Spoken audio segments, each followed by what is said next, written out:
ዕለተ ማክሰኞ ግንቦት 12 ቀን 2017 ዓ.ም ጤና ይስጥልን ክቡራን ተመልካቾቻችን እንደምን አምሽታችኋል። ከናሁ ቴሌቪዥን አዳዲስና ወቅታዊ ዜናዎችን ወደ እናንተ የምናደርስበት ጊዜው ከሳቱ ዜናዎች ጋር ማርቆስ ጉዳይ ሆነ። አብራችሁን ቆዩ። አርዕስተ ዜናዎቹን አስቀድመን በኢትዮጵያ የውጭ ዜጎች በሊዝ የመሬት ባለይዞታ እንዲሆኑ የሚፈቅደው የአዋጅ ረቂቅ በዛሬው ዕለት ለፓርላማ ቀረበ። በማይናማር ታጣቂዎች እጅ የነበሩ ከ470 በላይ ኢትዮጵያውያን ወደ ሀገር መመለሳቸው ተገለጸ። በአዲስ አበባ 7500 በላይ ቦታዎች ላይ የኤሌክትሪክ ተሸካሚ ምሰሶች ከዛፎች ጋር ንክኪ ያላቸው መሆኑን የኢትዮጵያ ኤሌክትሪክ አገልግሎት አስታወቀ። ከውጭ በግጭትና በፖለቲካዊ አለመረጋጋት የምትናወጠው ሱዳን አዲስ ጠቅላይ ሚኒስትር መሾሟን አስታወቀች። ወደ ዝርዝሮቹ አለፍን። በቅድሚያ በኢትዮጵያ የውጭ ዜጎች በሊዝ የመሬት ባለይዞታ እንዲሆኑ የሚፈቅደው የአዋጅ ረቂቅ በዛሬው ዕለት ለፓርላማ ቀረበ። ስድስተኛ የሕዝብ ተወካዮች ምክር ቤት አራተኛ ዓመት የሥራ ዘመን 30ኛ መደበኛ ስብሰባውን ግንቦት 12 ቀን 2017 ዓ.ም አካሂዷል። የውጭ ዜጎች በኢትዮጵያ መሬትን በሊዝ በባለቤትነት መያዝ የሚያስችላቸው የአዋጅ ረቂቅ ለሕዝብ ተወካዮች ምክር ቤት መቅረቡ ታውቋል። ኢትዮጵያዊ ዜግነት የሌላቸው ግለሰቦች በኢትዮጵያ መሬትን፣ የመኖሪያ ቤትን ወይንም ተያያዥ ግንባታዎችን በባለቤትነት ለመያዝ ቢያንስ 150,000 የአሜሪካ ዶላር ሊመድቡ እንደሚገባ በአዲሱ አዋጅ ተደንግጓል። የውጭ ዜጎች በኢትዮጵያ የማይንቀሳቀስ ንብረት ባለቤት ወይንም ባለይዞታ የሚሆኑበትን አግባብ ለመደንገግ የወጣው ይህንን አዋጅ የሚኒስትሮች ምክር ቤት ተወያይቶ ለፓርላማው የመራው ከሁለት ሳምንታት በፊት እንደነበር ይታወሳል። አዋጁ የተዘጋጀው የውጭ ዜጎች በኢትዮጵያ የመኖሪያ ቤት ባለቤት የሚሆኑበት ወይንም ለመኖሪያ ቤት ግንባታ የሚውል መሬት የሚያገኙበትን ሕጋዊ አሰራር ለመዘርጋት እንደሆነ በመግቢያው ላይ ሰፍሯል። መኖሪያ ቤት ማለት ለግለሰብ ወይንም ለቤተሰብ መኖሪያነት የሚያገለግል ለንግድ ዓላማ ማዋል የማይፈቀድ ቤት እንደሆነ በአዋጁ ረቂቅ የትርጓሜ ክፍል ላይ ተቀምጧል። ሆኖም ይህንን መሰሉን ቤት ለመኖሪያነት ዓላማ የማከራየት መብት የተጠበቀ መሆኑን አዋጁ አመላክቷል። በረቂቅ አዋጁ ማንኛውም የውጭ ዜጋ በኢትዮጵያ የማይንቀሳቀስ ንብረት ባለቤት ወይንም ባለይዞታ ሊሆን የሚችለው በአዋጁ የተዘረዘሩ ቅድመ ሁኔታዎችን ሲያሟላ ብቻ ነው። በዚህ መሰረትም የውጭ ዜጋ ስሙ፣ ዜግነትና ሌሎች ማንነትን የሚገልጹ ህጋዊ ሰነዶችን ማቅረብ አለበት። እንዲሁም የውጭ ዜጋው የማይንቀሳቀስ ንብረት ባለመብት ለመሆን የሚያስፈልግ አነስተኛ የገንዘብ መጠን ለማሟላት የሚያስችል በቂ አቅም ያለው መሆን ይኖርበታል። ምክር ቤቱ በ30ኛ መደበኛ ስብሰባው የከተማ መሬት ይዞታና የመሬት ነክ ንብረትን ምዝገባ ረቂቅ አዋጅ አስመልክቶ የከተማ መሰረተ ልማትና ትራንስፖርት ጉዳዮች ቋሚ ኮሚቴ የሚያቀርበውን ሪፖርትና የውሳኔ ሀሳብ መርምሮ ያጸድቃል ተብሎ እንደሚጠበቅ ከምክር ቤቱ ያገኘነው መረጃ ያመላክታል። ይህ በእንዲህ እንዳለ ረቂቅ አዋጁ ስለመስለቁ ግን ይህንን ዜና እስካጠናቀርንበት ጊዜ ድረስ ያገኘነው መረጃ የለም። በአዲስ አበባ 7500 በላይ ቦታዎች ላይ የኤሌክትሪክ ተሸካሚ ምሰሶች ከዛፎች ጋር ንክኪ ያላቸው መሆኑን የኢትዮጵያ ኤሌክትሪክ አገልግሎት አስታወቀም። የኢትዮጵያ ኤሌክትሪክ አገልግሎት የኃይል መቆራረጥን ወደ ዜሮ ለማውረድ እየሰራ መሆኑን የገለጸ ሲሆን ይህንን እቅድ እውን ለማድረግ የተጀመረው የ100 ቀናት እቅድ ስራዎች 2 ወራትን መሻገራቸውንም አስታውቋል። ተቋሙ ለጣቢያችን በላከው መግለጫ እንደገለጸው በ100 ቀን እቅዱ በቅድሚያ አዲስ አበባ ላይ ትኩረት ሰጥቶ እየሰራ መሆኑን ገልጿል። ስራዎቹን በአገር አቀፍ ደረጃም በማውረድ የኃይል መቆራረጥ መንስኤዎችን የመለየትና አስፈላጊውን የማስተካከያ ስራ እየተሰራ ነው ብሏል። ባለፉት ወራትም በተደረጉ ቅኝቶች የተገኙ ውጤቶች እንደሚያሳዩት በአዲስ አበባ በ152 የመካከለኛ መስመሮችና እነዚህን መስመሮች የሚሸከሙ 49581 ምሰሶዎች ላይ በተደረገ ቅድመ ምርመራ 26559 ከባድና ቀላል ግኝቶች ተገኝተዋል። በአዲስ አበባ በ7521 ቦታዎች ላይ የዛፎች ንክኪ ያለ ሲሆን 6399 መቀየር የሚያስፈልጋቸው ምሰሶች መኖራቸው ተመላክቷል። በተጨማሪም 6333 የረገቡና 2427 መስመሮች ከግንባታዎችና እርስ በርሳቸው የተቀራረቡ ሆነው ተገኝተዋል። ይህም ለተደጋጋሚ የኃይል መቆራረጥ መንስኤ ከሆኑ ዋነኛዎቹ ግኝቶች ነጥቦች መካከል ተጠቃሽ ናቸው። እስካሁን 29 በመቶ ወይንም ለ7663 ያህሉ አስፈላጊው ማስተካከያ ተደርጓል። በከተማዋ በሚገኙ በ10498 ትራንስፎርመሮች ላይ ምርመራ ተደርጎ በ7211 ያህሉ ላይ መጠነኛ ችግሮች የተገኙ በመሆኑ ተገቢው ማስተካከያ በማድረግ ላይ እንደሚገኝ የአገልግሎት ተቋሙ አስታውቋል። ተቋሙ ይህንን ቢሉም በአዲስ አበባ የተለያዩ አካባቢዎች ላይ የኤሌክትሪክ መቆራረጥ እየገጠማቸው መሆኑን የነዋሪዎቹ ጥቆማ ያመለክታል። ለአብነትም በየካ ክፍለ ከተማ ወረዳ 01 ልዩ ቦታው ሐምሌ 19 መናፈሻ ጀርባ ካሳለፍነው እሁድ ግንቦት 10 ቀን ጀምሮ ይህንን ዜና እስካጠናቀርንበት ጊዜ ድረስ በተወሰኑ መስመሮች ላይ ኤሌክትሪክ መቋረጡን ነዋሪዎች ገልጸውልናል። ነዋሪዎቹ አክሎም የሚመለከተው አካል አፋጣኝ ምላሽ እንዲሰጣቸውም ጠይቀዋል። ገቢዎች ሚኒስቴርና ጉምሩክ ኮሚሽን የፍርድ ቤት ውሳኔ በወቅቱ አለመፈጸማቸው ቅሬታ አስነሳም። ከታክስና ቀረጥ ጋር በተያያዘ ነጋዴዎች ይግባኝ ብሎ በሚያቀርቡት ክርክር የፌዴራል ፍርድ ቤቶች ውሳኔ ቢሰጡም ገቢዎች ሚኒስቴርና ጉምሩክ ኮሚሽን ግን ውሳኔውን አለመፈጸማቸው ቅሬታ እያስነሳ መሆኑን የፌዴራል ታክስ ይግባኝ ኮሚሽን አስታውቋል። ኮሚሽኑ ቅሬታውን ያቀረበው የ2017 ዓ.ም የ9 ወራት አፈጻጸምን አስመልክቶ ባሳለፍነው ሳምንት በሰጠው መግለጫው ነው። ኤልዳና ታደሰ ተጨማሪ አላት። መግለጫውን የሰጡት የኮሚሽኑ ፕሬዝዳንት አቶ ሙሉጌታ አያሌው በኮሚሽኑ ውሳኔ ቅር የተሰኘ ግብር ከፋይና ቀረጥ ከፋይ ነጋዴዎች ወደ ከፍተኛ ፍርድ ቤት ይግባኝ እንደሚጠይቁም ገልጸዋል። በዚህም በበጀት ዓመቱ 9 ወራት 356 መዝገቦች የይግባኝ ግልባጭ ተጠይቆባቸው ለፌዴራል ከፍተኛ ፍርድ ቤት መቅረባቸውንም ተናግረዋል። ከነዚህም ውስጥ ያስቀርባሉ የተባሉ 17 መዝገቦች ሲሆኑ 339 በሚሆኑት ላይ ደግሞ የኮሚሽኑ ውሳኔ ጸድቋል ሲሉ ፕሬዝዳንቱ ገልጸዋል። ይህም የውሳኔ አሰጣጥ ጥራታችንን ጥሩ ሁኔታ ላይ እንደሚገኝ ያሳያል ብለዋል። በታክስ አዋጅ እንደተደነገገው የኮሚሽኑ ውሳኔ እገዳ ካልተጣለበትና የፌዴራል ከፍተኛ ፍርድ ቤት ውድቅ ካላደረገው በስተቀር በ30 ቀናት ውስጥ መፈጸም አለበት ይላል። በዚህም መሰረት ከ17ቱ መዝገቦች በስተቀር 164 መዝገቦችና ውሳኔዎችን አጽንቶ ፍርድ ቤቱ ላፈጻጸም መልሶታል። ነገር ግን የተመለሱት አሁን ባለው ሁኔታ እየተፈጸመ አይደለም ብለዋል። በመሆኑም ነጋዴዎች በዚህ ላይ ከፍተኛ ቅሬታ እያነሱ ነው። አፈጻጸሙ ላይ ችግር አለም ብለዋል። እንደ ምሳሌነት የሚያነሱት መኪና ሲወረስ ጉምሩክ ኮሚሽን ቢቀርቡ ስለሚበላሽባቸው ቀድመው ለገንዘብ ሚኒስቴር ይሰጣሉ። ገንዘብ ሚኒስቴር እንደተቀበለ ለመንግስት መስሪያ ቤቱ ይሰጣል። ኮሚሽኑ ደግሞ መኪናውን ይመለስ ብሎ ይወስናል። ነገር ግን የገበያ ሁኔታ እየታየ ገንዘብ ይከፈል እንጂ ተሽከርካሪዎች የማይገባ ሁኔታ ላይ ይሆናሉም ሲሉ አክለዋል። ገንዘብ ሚኒስቴር ለማውጣት ደግሞ የሚወስደው ጊዜ አፈጻጸሙን ያዘገየዋል። የንግዱ ማህበረሰብ ደግሞ ገንዘቡን ለንግድ ይፈልገዋል። በዚህ መካከል የሚፈጠር አለመግባባት አለ። ችግሩ የአፈጻጸም አካላት ወይንም ደግሞ የገቢዎች ሚኒስቴርና የጉምሩክ ኮሚሽን ነው ብለዋል።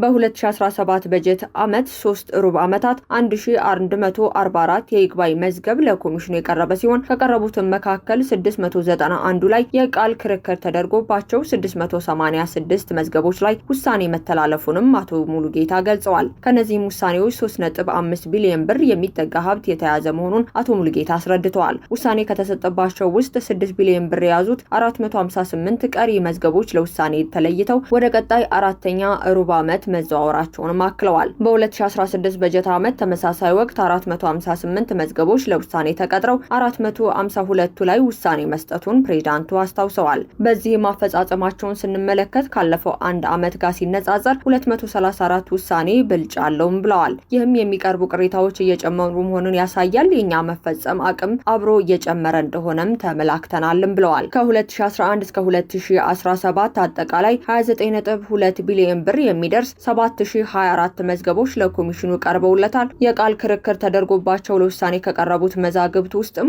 22.8 ቢሊዮን ብር በላይ መጠን ያላቸው እንዲሁም 6566ቱ ላይም ውሳኔ መስጠቱን አቶ ሙሉጌታ አስረድተዋል። ከአዲስ አበባ በስተቀር በክልሎች እስካሁን የታክስ ይግባኝ ኮሚቴ አለመቋቋሙን እንደ ክፍተት የሚያነሱ መሆኑን በሰጡት መግለጫ የጠቀሱት ፕሬዝዳንቱ ከጸጥታ ሁኔታ ጋር ተያይዞ ሊሰራ አይችልም ብለዋል። ሆኖም ግን በራስ ተነሳሽነት የቀረቡ ጥያቄዎችን መነሻ በማድረግ በ2018 ዓ.ም በአማራ በኦሮሚያና በሲዳማ ክልሎች ላይ ኮሚሽኑ የማቋቋም ስራ ይጀምራል ተብሎ እንደሚታሰብም ተናግረዋል። ሌሎች ክልሎችም በሚያቀርቡት ጥያቄ መሰረት እየመለስን እንሄዳለን ሲሉም አክለዋል። ቅሬታ አቅራቢዎች ወደ ክርክር ሲገቡ ለታክስ ጉዳይ ከሆነ 50%፣ ለቀረጥ ደግሞ ከሆነ 100% እየተጠየቁ እንዲሰረዝላቸው የሚደረገው ህግ ዜጎች አቤቱታን እንዲያቀርቡ እንደሚያደርጋቸው እንደሚያውቁ ኮሚሽኑ ገልጸዋል። ህጉ ማሻሻል እንደሚደረግበት በተለያየ ጊዜ ግፊት እያደረገ መሆኑንም ኮሚሽኑ በሰጠው መግለጫ ገልጿል። በማይናማር ታጣቂዎች እጅ የነበሩ ከ470 በላይ ኢትዮጵያውያን ወደ ሀገር መመለሳቸው ተገለጸ።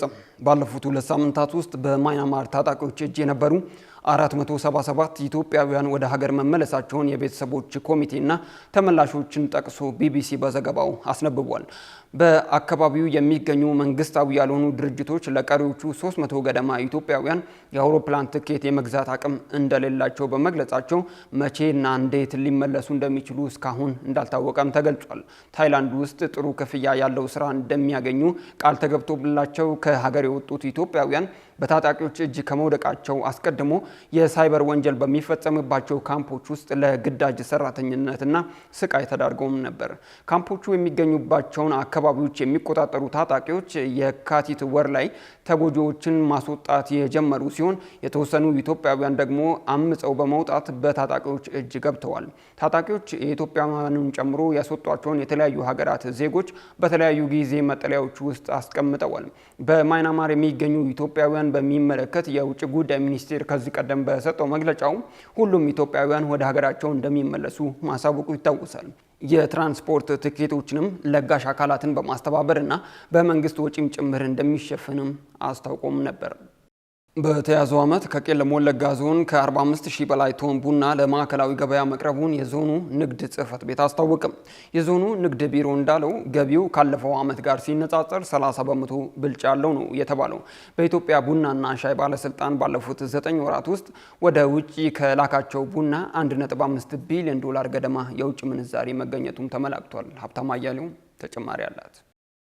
ከፍተኛ የቡና ምርት ከሚገኝባቸው የኦሮሚያ ዞኖች መካከል አንዱ የሆነው የቄለም ወለጋ ዞን በዚህ ዓመት ወደ ማዕከላዊ ገበያ ከቀረበ ቡና ከፍተኛ ገቢ ማስገኘቱን የቡና አቅራቢዎችና አርሶ አደሮች ተናግረዋል።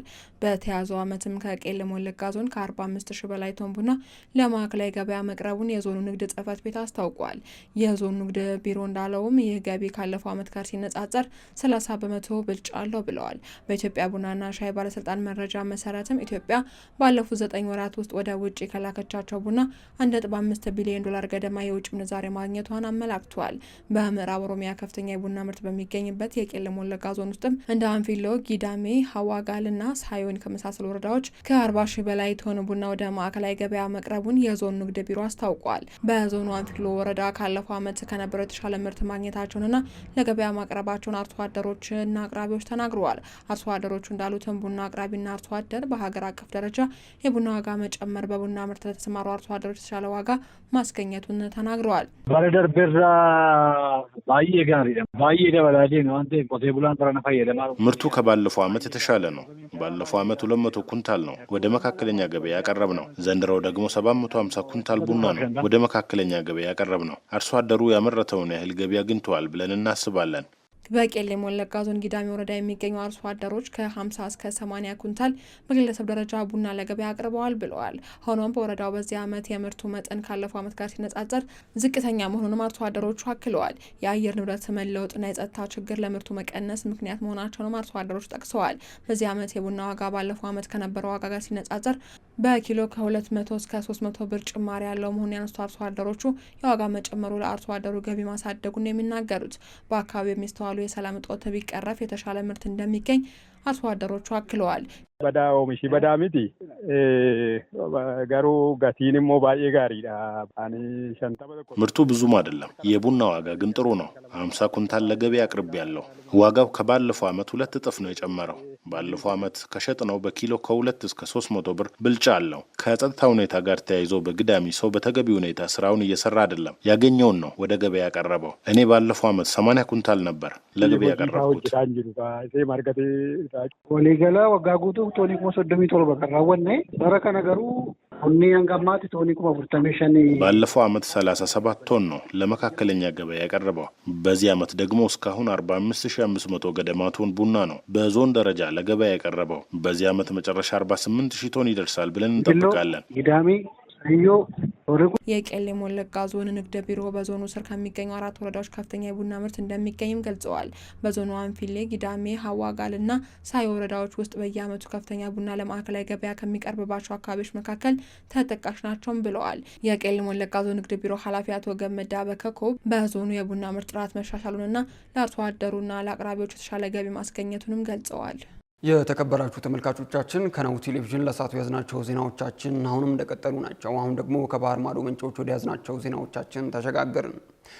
በግጭትና በፖለቲካዊ ያለመረጋጋት የምትናወጠው ሱዳን አዲስ ጠቅላይ ሚኒስትር መሾሟን አስታወቀች። የሱዳን ጦር አዛዥ አብዱል ፈታህ አልቡርሃን ከ2013ቱ መፈንቅለ መንግስት ወዲህ ለመጀመሪያ ጊዜ የቀድሞ የተባበሩት መንግስታት ዲፕሎማትና የፕሬዝዳንት እጩ ካሚል ኢድሪስን ጠቅላይ ሚኒስትር አድርገው ሾመዋል። ሹመቱ ዲፕሎማቱን ዳፍላህ አልሃጂ አሊን ጊዜያዊ የጠቅላይ ሚኒስትር አድርጎ ለመሾም የተደረገው ሙከራ ሳይሳካ በመቅረቱ የመጣ ነው ተብሏል። አልቡርሃን በተጨማሪም ሰልማ አብደል ጀባር አልሙባረክን በድጋሚ የሾሙ ሲሆን ኖዋር ኦባ መሐመድ ታሂርን ደግሞ ወደ ሉዓላዊ ምክር ቤቱ አዘዋውረዋል። የሱዳን ጦር በመጋቢት ወር ካርቱምን ከፈጥኖ ደራሽ ኃይሉ ነፃ ማውጣቱ የሚታወስ ነው። የስልጣን ሹምሽሩ በዚህ መሰረት የመጣ ለውጥ አካል ስለመሆኑም ተመላክቷል። በአሁኑ ወቅት ወደ ጋዛ የሚገባው ብቸኛ ነገር ቦምብ ሆኗል ሲል የተባበሩት መንግስታት ድርጅት ገለጸ። የተባበሩት መንግስታት ድርጅት የፍልስጤም ስደተኞች ኤጀንሲ የጋዛ ሰርጥ ከጥቅምት 2023 ወዲህ የከፋውን የሰብአዊ ቀውስ እያስተናገደ መሆኑን አስታውቋል። ኤጀንሲው በይፋዊ የኤክስ ገጹ ባሰፈረው መልእክት በአየር በመሬትና በባህር ላይ ተጠናክሮ የቀጠለው የእስራኤል የቦምብ ድብደባ በመቶዎች ለሚቆጠሩ ሰዎች ጉዳትና መፈናቀል ምክንያት ሆኗል ብሏል። ተመድ አክሎም ለ11 ሳምንታት የእስራኤል ባለስልጣናት ሆን ብለው ወደ ጋዛ የሚገቡትን ድጋፎች በሙሉ አግደዋል ሲል ከሷል። እንዲሁም አሁን ወደ ጋዛ የሚገባው ብቸኛ ነገር ቦምብ ብቻ ነው፣ የትኛውም ቦታ ደህንነቱ የተጠበቀ አይደለም ሲል ሁኔታውን ገልጾታል። የእስራኤል ጦር በጋዛ ቢያንስ 60 ሰዎችን የገደለ የቦምብ ጥቃት ከእኩለ ሌሊት ጀምሮ አድርሷልም ነው የተባለው። ከዚህ በፊትም ታይቶ የማይታወቅ ጥቃት ከማድረሱ በፊት ወታደራዊ ቡድኑ በደቡባዊ የካን ዩኒስ ከተማ የሚገኙ ፍልስጤማውያንን እንዲሸሹ ትዕዛዝ ሰጥቶ ነበር ተብሏል። ይህንን ተከትሎ የካናዳ የፈረንሳይና የእንግሊዝ መሪዎች እስራኤል በጋዛ የምታደርገውን ጥቃት ካላቆመች ተጨባጭ እርምጃ እንደሚወስዱ ሲያስፈራሩ፣ 22 ሀገራት ደግሞ እስራኤል ወደ ጋዛ ሰርጥ እርዳታ እንዲገባ እንድትፈቅድ አሳስበዋል። መጨረሻ አሜሪካ 36 ትሪሊዮን ዶላር ዕዳ እንዳለባት ተገለጸ። አሜሪካ በዓለም ላይ ከፍተኛው ብሔራዊ ዕዳ ያላት ሲሆን ከዕዳዋም ውስጥ ሩብ ያህሉ በሌሎች ሀገሮች የተያዘ ነው ተብሏል። እሁድ ዕለት የዩናይትድ ስቴትስ ቁልፍ የኮንግረስ ኮሚቴ የፕሬዝዳንት ዶናልድ ትራምፕን አዲሱን የግብር ቅነሳ ሕግ በዚህ ሳምንት በተወካዮች ምክር ቤት ሊያጸድቅ ይችላል ተብሎ ይጠበቃል። ይህ የግብር ቅነሳ ሕግም የሀገሪቱን የ36 ትሪሊዮን ዶላር ዕዳና ስጋት ይቀንሳል መባሉን አልጀዚራ ዘግበዋል። ዩናይትድ ስቴትስ በዓለም ላይ ከፍተኛ የብሔራዊ ዕዳ መጠን ያላት ሀገር ስትሆን ይህም የረጅም ጊዜ የፊስካል መረጋጋት ስጋት እያሳየ መሆኑን ዘገባው አክሏል። የአሜሪካ ዕዳ በቀላሉ መንግስት ለአበዳሪዎች ያለው አጠቃላይ የገንዘብ መጠን ሲሆን በአሁኑ ጊዜ 36.2 ትሪሊዮን ዶላር ደርሷል ነው የተባለው። ይህም 122 በመቶ የሀገሪቱን ዓመታዊ የኢኮኖሚ ምርት ወይንም አጠቃላይ የሀገር ውስጥ ምርት አሊያም ጂዲፒ የሚወክል ሲሆን በየሶስት ወሩ በ1 ትሪሊዮን ዶላር ገደማ እያደገ ነው የተባለው። አሜሪካ በዓለም ላይ ከፍተኛ ዕዳ ካላቸው 10 ቀዳሚ ሀገሮች ውስጥም በቀዳሚነት ትገኛለች። የተከበራችሁ ተመልካቾቻችን ከናሁ ቴሌቪዥን ለዕለተ ማክሰኞ ምሽት ያዝናቸው ዜናዎቻችን በዚሁ አበቁ። ከሳቱ ዜናዎች ጋር ማርቆስ ጎዳይቦ ነበርኩ። መልካም ምሽት።